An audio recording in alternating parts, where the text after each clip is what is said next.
The today topic is stability of carbocation. Previous lecture में हमने पढ़ लिया कि कार्बोकेटाइन का फॉर्मेशन कैसे कर सकते हैं। तो डिफरेंट मेथड थे, आयनाइजेशन था, एडिशन रिएक्शन थी और अदर रिएक्शंस जिसके थ्रू आप कार्बोकेटाइन का फॉर्मेशन कर सकते हो। अब स्टेबिलिटी की हम बात करें, वैसे तो देखो है तो रिएक्टिव इंटरमीडिएट, लेकिन फिर भी कुछ स्टेबिलिटी फैक्टर है, उस फैक्टर के अकॉर्डिंग आप इसकी स्टेबिलिटी को डिफाइन कर सकते हो। जैसे फर्स्ट दे रखा मैंने हाइब्रिडाइजेशन। हाइब्रिडेशंस में लिखा है कि more p character that is more stability. अब इसका मतलब क्या हुआ कि जस्ट फॉर एग्जांपल देखिए आप इस डायग्राम को, ये न्यूक्लियस है आपके पास, तो न्यूक्लियस से जैसे जैसे डिस्टेंस इंक्रीजेस हो रही है तो न्यूक्लियस से डिस्टेंस इंक्रीज होने पे sp sp2 और sp3 that means p character increase हो रहे हैं। तो जो न्यूक्लियस और उनकी जो आउटर मोस्ट शेल है उसमें जो प्रेजेंट इलेक्ट्रॉन है उन दोनों के बीच में लगने वाला जो अट्रैक्शन फोर्सेस है कम होता जाएगा जब डिस्टेंस बढ़ती जाएगी। और अगर इलेक्ट्रोनेगेटिविटी की बात करें तो इलेक्ट्रोनेगेटिविटी के केसेस में क्या होता है कि कोई भी highly electronegative atoms bond pair of electrons को अपनी तरफ अट्रैक्ट करता है। ओवरऑल बोले तो इलेक्ट्रॉन को अट्रैक्ट करने की पावर है हमारे पास इलेक्ट्रोनेगेटिविटी, ठीक है। तो जिनका हाइब्रिडेशन sp होगा उनकी इलेक्ट्रोनेगेटिविटी बहुत ज्यादा होगी, जिनका sp2 होगा sp की कंपेयर इलेक्ट्रोनेगेटिविटी कम होगी क्योंकि न्यूक्लियस से डिस्टेंस क्या हो रहा है, इंक्रीज हो रहा है, और sp3 की इलेक्ट्रोनेगेटिविटी क्या होगी, सबसे कम होगी। तो अगर हाइब्रिडेशन के बेसिस पर हम कार्बोकेटाइन को डिस्क्राइब करते हैं तो यहाँ पे मैंने कुछ एग्जांपल लिखा है, जैसे CH3 CH2 लिखा है, प्राइमरी कार्बोकेटाइन, विनाइल कार्बोकेटाइन लिखा है और एसिटाइलिक कार्बोकेटाइन्स लिखा है। इनकी स्टेबिलिटी को डिफाइन करने के लिए हम इनसे जो डायरेक्टली जुड़ा हुआ कार्बन है अल्फा कार्बन, उसके हाइब्रिडेशन को देखते हैं। तो फॉर एग्जांपल यहाँ पे हाइब्रिडेशन क्या है sp3, ये क्या है sp2 और ये क्या है sp। तो sp3 हाइब्रिडेशन होने के कारण मोल p कैरेक्टर है दैट इज इलेक्ट्रोनेगेटिविटी क्या है, कम है। जब इलेक्ट्रोनेगेटिविटी हमारे पास कम है तो CH3 पुल नहीं करेगा, इसका प्लस इफेक्ट होने के कारण क्या करेगा, CH2 को डोनेट करेगा। और हमें पता है कि इलेक्ट्रॉन डेफिशिएंट स्पीशीज के पास अगर कोई इलेक्ट्रॉन डोनेटिंग ग्रुप लगा होगा तो उसकी स्टेबिलिटी को क्या करेगा, इंक्रीज। जबकि CH2 के केसेस में मेरे पास हाइब्रिडेशन रहा sp2। अभी sp2 होने के कारण न्यूक्लियस से ज्यादा पास में आएगा तो इसकी इलेक्ट्रोनेगेटिविटी हायर रहेगी, तो क्या करेगा, कुछ इलेक्ट्रॉन्स पेयर अपनी तरफ अट्रैक्ट करेगा, दैट मींस यहां पे और डेफिशिएंसी को कॉज करेगा। sp की बात करते हैं, एसिटाइलिक कार्बोकेटाइन में इसका हाइब्रिडेशन आपके पास sp है, तो इस केसेस में सबसे ज्यादा इलेक्ट्रॉन क्या करेगा, अपनी तरफ पुल करेगा। तो आपके पास एसिटाइलिक कार्बोकेटाइन है, इससे जो लगा हुआ CH है उसका हाइब्रिडेशन sp sp2 और ये क्या होगा sp3। तो मोर p कैरेक्टर होने के कारण प्राइमरी जो कार्बोकेटाइन होगा मोर स्टेबल होगा आपके विनाइल कार्बोकेटाइन, और लेस स्टेबल वो क्या होगा, एसिटाइलिक कार्बोकेटाइन्स। क्योंकि न्यूक्लियस से दूरी बढ़ने के साथ साथ, ठीक है, जैसे जैसे डिस्टेंस हमारे पास क्या होगा, इंक्रीज होगा फ्रॉम द न्यूक्लियस, इलेक्ट्रोनेगेटिविटी कम होती है और न्यूक्लियस से जैसे हम क्या कहेंगे पास आते रहेंगे उस केसेस में हमारे पास क्या होगा, इलेक्ट्रोनेगेटिविटी इंक्रीज्ड हो जाएगी और दूर जाने पे इलेक्ट्रोनेगेटिविटी हमारे पास कम होती है। ऐसे इंडक्टिव इफेक्ट्स और हाइपर कॉन्जुगेशंस की दोनों एग्जांपल साथ ही लेकर चलते हैं। तो इंडक्टिव इफेक्ट्स में हमने पढ़ा कि 2 टाइप्स के इंडक्टिव इफेक्ट्स होते हैं, एक होता है प्लस इफेक्ट और दूसरा क्या है, माइनस इफेक्ट। क्योंकि हम कार्बोकेटाइन की बात करें तो कार्बोकेटाइन हमारे पास एक इलेक्ट्रॉन डेफिशिएंट स्पीशीज है, तो इलेक्ट्रॉन डेफिशिएंट स्पीशीज के पास अगर कोई प्लस आई ग्रुप जुड़ा हुआ है तो स्टेबिलिटी को इंक्रीज करता है, माइनस आई है तो स्टेबिलिटी को क्या करेगा, डिक्रीज करेगा। इसलिए इसे इनवर्सली प्रोपोर्शनल लिखा गया और इसे डायरेक्टली प्रोपोर्शनल लिखा गया। हाइपर कॉन्जुगेशन क्या होता है, number of alpha hydrogen present at alpha carbon. अब इन हाइपर कॉन्जुगेशन और इंडक्टिव इफेक्ट्स के एग्जांपल सेम है, इसको डिस्क्राइब करते हैं। टर्शियरी कार्बोकेटाइन है, सेकेंडरी और क्या आपके पास प्राइमरी। तो यहाँ पे 1 2 3 प्लस आई ग्रुप लगे हुए, प्लस आई वाले 2 ग्रुप हैं, प्लस आई वाले कितने हैं, 1 ग्रुप। दैट मींस जितने ज्यादा प्लस आई इफेक्ट हमारे पास होगा किससे, कार्बोकेटाइन से लगा होगा, उतनी स्टेबिलिटी हायर होगी। तो 1CH3 2CH3 3CH3, ठीक है, यहाँ पे कितना हुआ 2CH3 और यहाँ पे CH3 क्या हुआ 1। इंडक्टिव इफेक्ट्स के अकॉर्डिंग स्टेबिलिटी ऑर्डर ये रहेगा। हाइपर कॉन्जुगेशंस के अकॉर्डिंग चलते हैं तो ये मेरे पास क्या हुआ अल्फा का, ये मेरे पास क्या हुआ कार्बन, इस कार्बन से डायरेक्टली जो लिंक मेरे पास कार्बन हो गया हुआ अल्फा, तो ये भी अल्फा है, ये भी अल्फा और ये भी अल्फा। इस पे अपने पास जो हाइड्रोजन प्रेजेंट है उसके नंबर को हमें काउंट करना है, 3 + 3 6 प्लस 3 कितना हुआ आपके पास 9। तो मेरे पास यहाँ पर जो हाइपर कॉन्जुगेटिव स्ट्रक्चर्स बनेगी वो कितनी बनेगी आपके पास 9 बनेगी, ठीक है। यहाँ पर जो हाइपर कॉन्जुगेटिव स्ट्रक्चर्स बनेगी कितनी बनेगी मेरे पास 6, 3 + 3 कितना हो गया 6। और यहाँ पर जो मेरे पास हाइपर कॉन्जुगेटिव स्ट्रक्चर का फॉर्मेशन होगा ये होगा मेरे पास 3 हाइपर कॉन्जुगेटिव स्ट्रक्चर का फॉर्मेशन होगा। तो अगर हाइपर कॉन्जुगेशन के बेसिस से बोले तो स्टेबिलिटी क्या होगा, ऑर्डर 8 आएगा, टर्शियरी, सेकेंडरी और फिर लास्ट में क्या होगा आपके पास प्राइमरी। अदर एग्जांपल्स और देख लेते हैं। ये प्राइमरी कार्बोकेटायन लेस स्टेबल होगा, सेकेंडरी मोर और टर्शियरी क्या होगा मैक्सिमम स्टेबिलिटी होगी। तो स्टेबिलिटी ऑर्डर आपके पास ये रहेगी सेम है, टर्शियरी ये रहा टर्शियरी, सेकेंडरी ये रहा सेकेंडरी, प्राइमरी ये भी क्या है प्राइमरी। नेक्स्ट एग्जांपल में देखते हैं हम। अब इस एग्जांपल में क्या दे रखा है कि यहाँ पर भी सेकेंडरी है और यहाँ पर भी क्या है सेकेंडरी, लेकिन क्या है आउट ऑफ द रिंग, मतलब रिंग से बाहर की तरफ प्रेजेंट है। तो जब रिंग के बाहर की तरफ होगी तो उसकी रिएक्टिविटी हायर होगी और स्टेबिलिटी लेस होगी। आप इसे ऐसे समझ सकते हैं कि घर से बाहर रहोगे तो क्या होगा मोर रिएक्टिव रहोगे और स्टेबिलिटी क्या होगी बहुत कम। जबकि क्या घर की बाउंड्री पर ही है तो घर की बाउंड्री होने की स्टेबिलिटी क्या होगी हायर और रिएक्टिविटी क्या होगी इसकी कम होगी। और हमें पता है प्राइमरी कार्बोकेटायन क्या होता है लेस स्टेबल होता है। तो स्टेबिलिटी अगर ऑर्डर्स की हम बात करते हैं तो ये आपके पास 1 ये रहेगा सेकंड और ये क्या आपके पास थर्ड। तो स्टेबिलिटी ऑर्डर में सेकेंडरी है मेरे पास और ये भी क्या है सेकेंडरी। तो यानी सेकेंडरी मोर स्टेबल है, that means second is more stable then third और लास्ट वन आपके पास क्या है प्राइमरी। ये लास्ट वन आपके पास प्राइमरी, तो आपके पास ये क्या रहेगा स्टेबिलिटी ऑर्डर। ऐसे हम रेजोनेंस की बात करते हैं तो रेजोनेंस में हमें पता है कि maximum resonance structure that means maximum stability, ठीक है। तो इस केसेस में दो रेजोनेंस स्ट्रक्चर का फॉर्मेशन होगा। देखो रेजोनेंस देखने का सीधा सा तरीका नंबर ऑफ एरो मूवमेंट कर दो वापस, एक बार एरो से उठ जाएगा तो वापस बैक करेगा तो कितने बने आपके पास 2। इस केसेस में 1 2 +1 और कर दो तो यहाँ पे कितना बना 2, यहाँ पे कितना बना 3 और मैक्सिमम किसकी बनेगी ट्रोपाइलियम कार्बोकेटायन की। अदर थिंग्स ये भी ट्रोपाइलियम जो कार्बोकेटायन वो हमारे पास क्या है एरोमेटिक भी है। तो सबसे ज्यादा मैक्सिमम स्ट्रक्चर मेरे पास किसकी बन रही है कंपाउंड थर्ड की, फिर उससे कम किसकी सेकंड की और सबसे कम किसकी है 1 की। अभी मैंने इसकी रेजोनेटिंग स्ट्रक्चर अभी इसलिए नहीं बनाया क्योंकि रेजोनेंस और एरोमेटिसिटी को कंपेयर करेंगे तो फिर ट्रोपाइलियम कार्बोकेटायन की टोटल तो रेजोनेटिंग स्ट्रक्चर से हम ड्रॉ करेंगे ना, इसलिए मैंने अभी यहाँ खास ज्यादा डिटेल में इसको नहीं बोला। अदर एग्जांपल लेते हैं। बेंजाइलिक कार्बोकेटायन है, डाइफेनिल कार्बोकेटायन है और आपके पास ट्राइफेनिल 1 2 3 ट्राइफेनिल कार्बोकेटायन। इस केसेस में देखते हैं। अब देखो ऐसा हाइड्रेशन स्ट्रक्चर आपको बना के काउंट नहीं करते, आप क्या करो नंबर ऑफ एरो काउंट कर लो तो कितने एरो मूवमेंट करे 1 2 3 3 + 1 एक +1 कर दो तो यहाँ पे जो रेजोनेटिंग स्ट्रक्चर बनेगी इसकी बनेगी आपके पास 4। इस केसेस में देखते हैं 1 2 और ये 3। तो एक रिंग के लिए 3 बन रही है, दूसरे रिंग के लिए भी कितने बनेगी 3 +1 कर दो तो 3 + 3 6 +1 कितना हो गया 7। तो आपके इसकी ये जो रेजोनेटिंग स्ट्रक्चर बनेगी कितनी बन रही है 7। ट्राइफेनिल कार्बोकेटायन की बात करते हैं 3 + 3 6 + 3 कितना हो गया 9 +1 कर दो तो 9 + 1 कितना हो गया 10 रेजोनेटिंग स्ट्रक्चर्स। तो इसके अकॉर्डिंग क्या हुआ maximum resonating structure maximum stability that means triphenyl carbocation more stable होगा डाइफेनिल और किससे होगा बेंजाइलिक कार्बोकेटायन से। तो हमारे पास स्टेबिलिटी ऑर्डर्स में क्या रहेगा ट्राइफेनिल कार्बोकेटायन मोर स्टेबल, फिर उससे लेस स्टेबल कौन रहेगा डाइफेनिल कार्बोकेटायन और सबसे लेस स्टेबल कौन सा रहेगा हमारे पास बेंजाइलिक कार्बोकेटायन।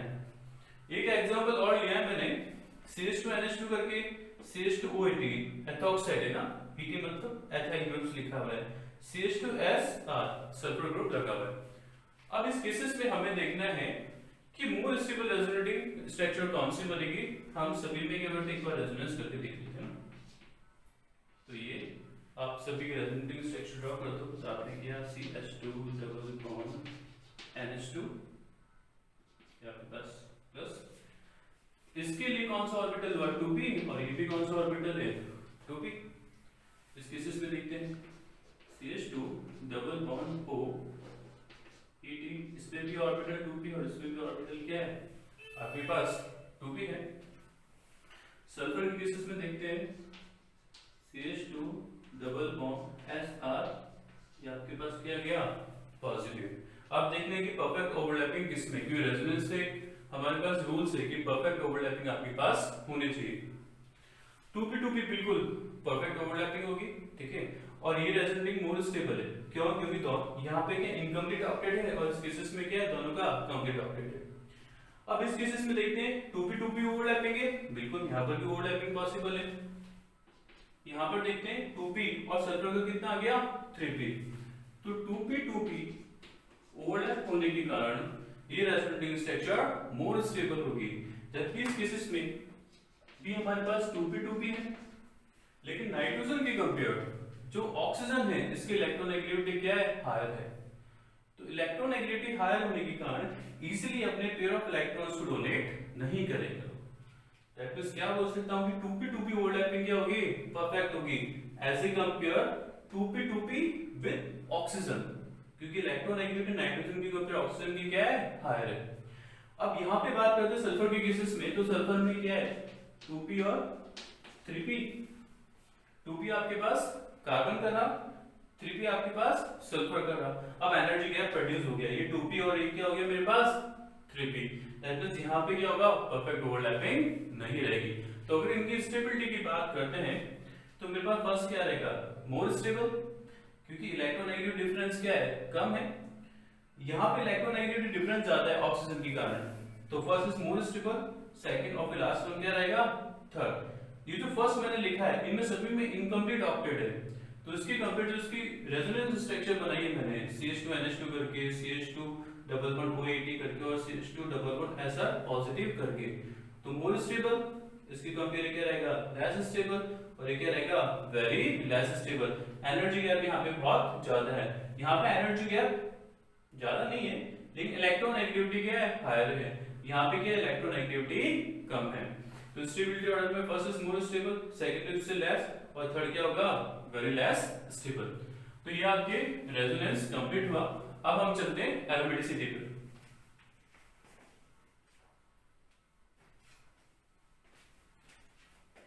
तो इसकी कुछ एग्जांपल्स को मिटा देना है यहां से।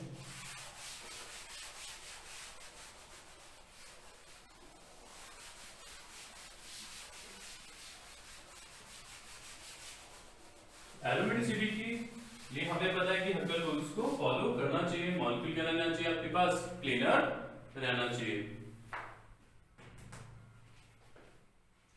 तो देखो एरोमेटिसिटी के केसेस में अगर इसकी बात करते हैं तो नॉन हकल रूल्स को फॉलो कर रहा है, जब नॉन हकल रूल्स को फॉलो कर रहा है तो कंपाउंड क्या होगा एंटी एरोमेटिक।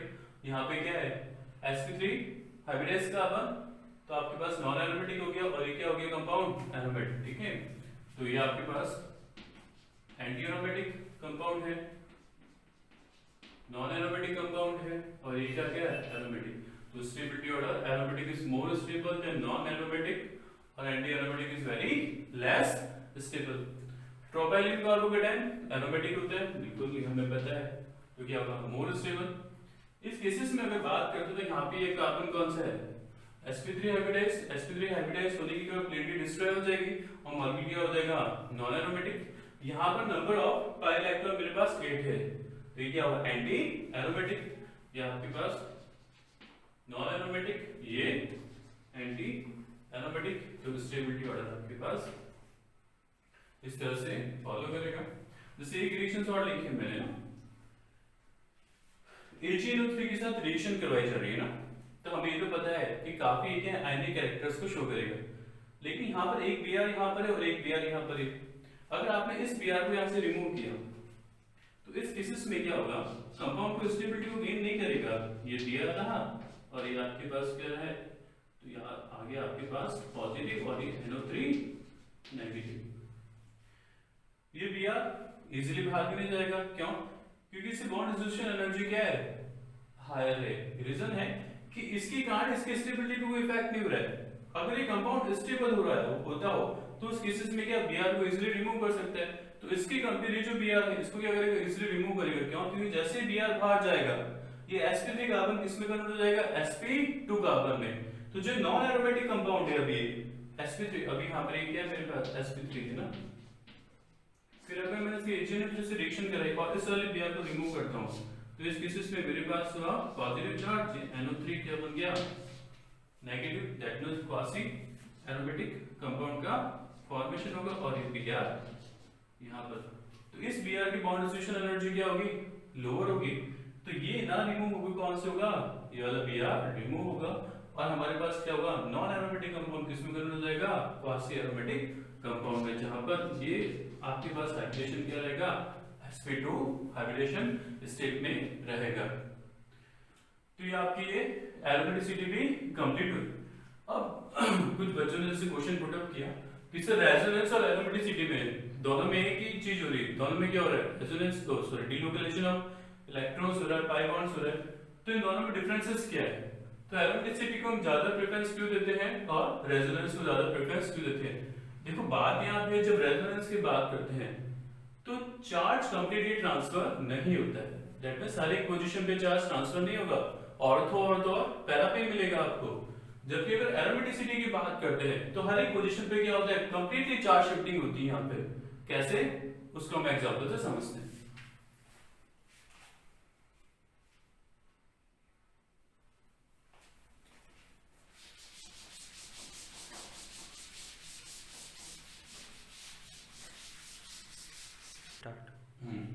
तो अब रेजोनेंस की बात करें ना, तो रेजोनेंस के लिए अपन मॉलिक्यूल कंसीडर कर लेते हैं बेंजाइलिक कार्बोकेटाइन। तो बेंजाइलिक कार्बोकेटाइन की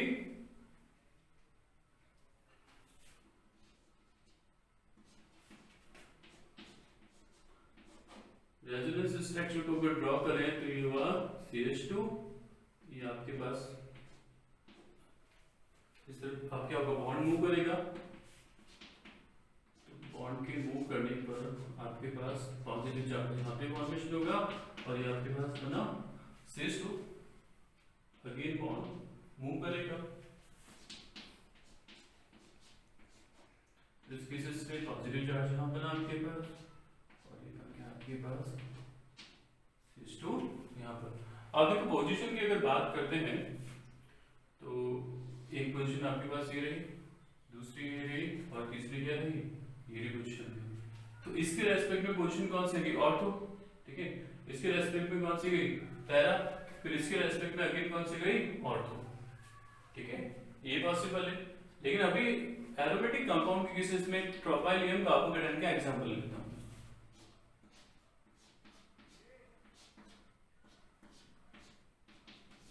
ये रहा ट्रोपाइलियम कार्बोकेटाइन, इस तरफ मूव करेगा ये,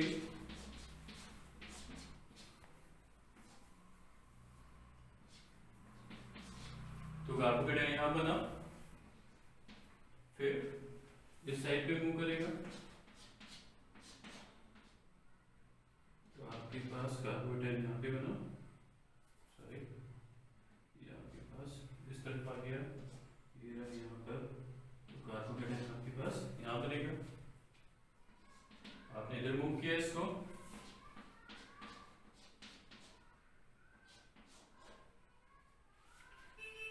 तो इस केसेस में कार्बोकेटाइन आपके यहाँ बना, वापस मूवमेंट कर सकते हैं, ठीक है, और कर दो एक बार, इस तरफ मूव किया आपने तो पॉजिटिव चार्ज यहाँ बनेगा आपके पास, ये इस तरफ गया और ये यहाँ पर एक बार और मूव कर दे, फिर आपने मूव करा,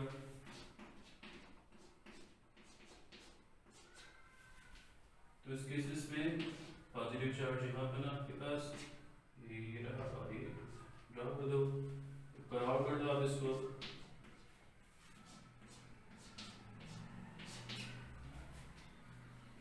ये पॉजिटिव चार्ज यहाँ पे बना,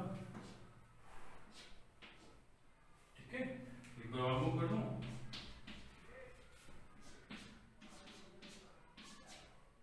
तो इस केसेस में फाइनली स्ट्रक्चर आपके पास ये बना, ठीक है। अब यहाँ पर हमें देखना है, देखो ये तो रेजोनेंस है ना बेंजाइलिक कार्बोकेटाइन की केसेस में, तो कौन कौन सी पोजीशन पे ओनली चार्ज आपके पास कंप्लीटली शिफ्ट हो रहा है, ये आपके पास ऑर्थो पोजीशन, फिर पैरा और ऑर्थो, अब मेटा भी कभी भी नहीं आएगा, ठीक है। तो complete shifting of charge resonance में नहीं होता है, क्योंकि कभी भी मेटा में नहीं आएगी सिस्टम में, आप कितना ही घुमा दो उसको, ठीक है। तो पोजीशन नंबर फिक्स है इसकी, ये रहा आपके पास ऑर्थो पे आया है, पहला पे आया, अगेन किस पे आ गया, ऑर्थो पर। अब प्रोपाइलिन कार्बोकेटायन के केसेस में देखते हैं, एक बार नंबरिंग कर देता हूं मैं ना, 1 2 3 4 5 6 7। पहले चार्ज कितना है 1 पर, ठीक है, राइट डाउन कर लेते हैं कि 1 पे आपके पास चार्ज है। पोजीशन नंबर कितने पे, थर्ड पर, पोजीशन नंबर थर्ड पर भी आपके पास चार्ज है। पोजीशन नंबर फिफ्थ, ये पोजीशन नंबर फिफ्थ, इसमें भी आपके पास क्या हुआ, चार्ज डेवलप हुआ है। पोजीशन नंबर कौन सी है 7, पोजीशन नंबर 7 पे भी डेवलप, दैट मींस जो ऑड नंबर है आपके पास 1 3 5 7 इन पे पहले चार्ज डेवलप हुआ है, ठीक है। तो आपके पास 7 तक हो गया। अब इस पोजीशन पे क्या है, पोजीशन नंबर सेकंड, ये आपके पास पोजीशन नंबर सेकंड, तो पोजीशन नंबर किस पे हो गई, सेकंड पे चार्ज डेवलप हुआ है। उसके बाद आपके ये पोजीशन नंबर कौन सा गया 4, 4 पे पॉजिटिव चार्ज डेवलप हुआ है, ये आपके पास 4 पे चार्ज डेवलप हो गया। उसके बाद आपके पास कौन सी गया 6 नंबर, ये रहा 6, तो ये आपके पास 6 पे डेवलप हो गया। देखो 1 2 3 4 5 6 7 सभी पे क्या हुआ है, चार्ज डेवलप हुआ है। दैट मींस अगर एरोमेटिसिटी की बात करें तो कंप्लीट चार्ज की शिफ्टिंग होती है, जबकि रेजोनेंस में कंप्लीट चार्ज की शिफ्टिंग नहीं होती है। इसलिए रेजोनेंस और एरोमेटिसिटी को अगर कंपेयर करते हैं तो एरोमेटिसिटी को हम क्या कहते हैं, ज्यादा प्रेफरेंस देते हैं, और जो एरोमेटिक कंपाउंड होता है इसे more stable as compare for resonance compound या रेजोनेटिंग स्ट्रक्चर्स के कंपेयर जो एरोमेटिक कंपाउंड्स होंगे हमारे पास क्या होगा, मोर स्टेबल होगा। जैसे मैंने मैंजेलिक कार्बोकेटायन और प्रोपाइलिन कार्बोकेटायंस को यहाँ पे क्या करा, डिफाइन करा। इसकी अदर एग्जांपल्स भी ले सकते हो, जैसे फिनॉक्साइड आयन रहा, आप फिनॉक्साइड आयंस को भी कंपेयर कर सकते हो किससे, प्रोपाइलियम कार्बोकेटायन से। इसके एग्जांपल्स भी आपको बता देता हूँ। प्रोपाइलियम कार्बोकेटायंस को तो मैं रहने देता हूँ, यहाँ पे फिनॉक्साइड आयन की रेजोनेंस स्ट्रक्चर को ड्रॉ कर देता हूं। ये फिनॉक्साइड है O negative, move here then step formation of negative charge at the ortho position, ठीक है। again move shift and formation of negative charge at the para position, okay। again move shift formation of negative charge at ortho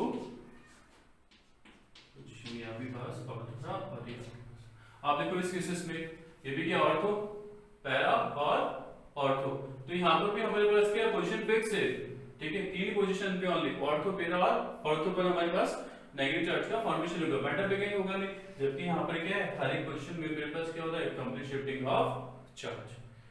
तो आप compare करके देख सकते हो आराम से कि रेजोनेंस और एरोमेटिसिटी में क्या डिफरेंसेस है। जैसे आपने क्वेश्चन पुटअप किया उसके अकॉर्डिंग पूरा रिजल्ट यही है कि एरोमेटिसिटी में कंप्लीट चार्ज ट्रांसफर होता है, जबकि रेजोनेंस में कंप्लीट चार्ज ट्रांसफर नहीं होगा। तो ये आपकी कार्बोकेटायन की स्टेबिलिटी जो हाइब्रिडाइजेशन के बेसिस पे, इंडक्टिव बेसिस पर, हाइपर कॉन्जुगेशन, रेजोनेंस और एरोमेटिसिटी के बेसिस पे हमने एक्सप्लेन करा। ये जो आपका टॉपिक्स है स्टेबिलिटी ऑफ कार्बोकेटायन कंप्लीट है।